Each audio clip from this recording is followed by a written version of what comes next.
Swati with ಮಾಹಿತಿ ಚಾನಲ್ಗೆ ಸ್ವಾಗತ ಸುಸ್ವಾಗತ. ರಕ್ಷಾಬಂಧನ ಕೇವಲ ಒಂದು ಆಚರಣೆ ಅಲ್ಲ, ಇದರ ಹಿಂದೆ ಒಂದು ಪೌರಾಣಿಕ ಕಥೆಯೇ ಇದೆ. ಆ ಕಥೆ ಏನು ಅಂತ ನಿಮ್ಗೆ ಗೊತ್ತಿಲ್ಲ ಅಂದರೆ ನಾನು ಹೇಳ್ತೀನಿ, ಕೇಳಿ. ಒಂದು ಸಲ ಕೃಷ್ಣನಿಗೆ ಯುದ್ಧದ ಸಮಯದಲ್ಲಿ ಕೈಗೆ ರಕ್ತ ಬರ್ತಿರುತ್ತೆ. ಆ ಟೈಮಲ್ಲಿ ದ್ರೌಪದಿಯ ಸೀರೆ ಸೆರಗನ್ನು ಹರಿದು ಕೃಷ್ಣನ ಕೈಗೆ ಕಟ್ತಾಳೆ.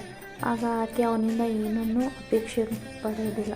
ಆಗ ಕೃಷ್ಣ ಹೇಳ್ತಾನೆ, ಸೋದರಿ, ನೀನು ನನಗೆ ಸಹಾಯ ಮಾಡಿದ್ದಕ್ಕಾಗಿ ಧನ್ಯವಾದ.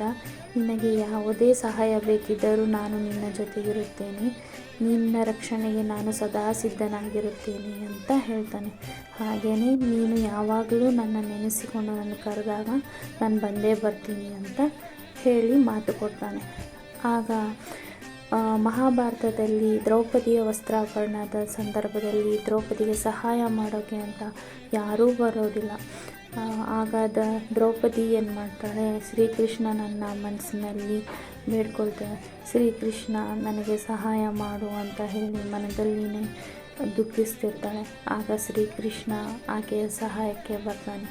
ಆಕೆ ಕಟ್ಟಿದ ಒಂದು ನೂಲಿನ ಒಂದು ಸೆರಗಿನಿಂದನೇ ಆಕೆಗೆ ಸೀರೆಯನ್ನು ಹರಿಬಿಟ್ಟು ಆಕೆಯನ್ನು ವಸ್ತ್ರಾಪರಣದಿಂದ ಬಚಾವ್ ಮಾಡ್ತಾನೆ. ಅಂದಿನಿಂದ ಇಂದಿನವರೆಗೂ ಸಹೋದರ ಸಹೋದರಿಯರಿಗೆ ರಕ್ಷಾ ಕವಚವಾಗಿರುತ್ತಾನೆ ಎಂದು ನಂಬಿಕೆ ಪ್ರತೀತಿ ಇದೆ. ಅಂದಿನಿಂದ ರಾಖಿ ಹಬ್ಬವನ್ನು ನೂಲು ಹುಣ್ಣಿಮೆಯಿಂದಲೂ ಆಚರಿಸ್ತಾ ಬರ್ತಾ ಇದ್ದಾರೆ. ರಾಖಿ ಚಿಕ್ಕದಾದರೂ ಬಂಧ ತುಂಬ ದೊಡ್ಡದು. ಸಹೋದರ ಒಬ್ಬ ರಕ್ಷಾ ಕವಚ.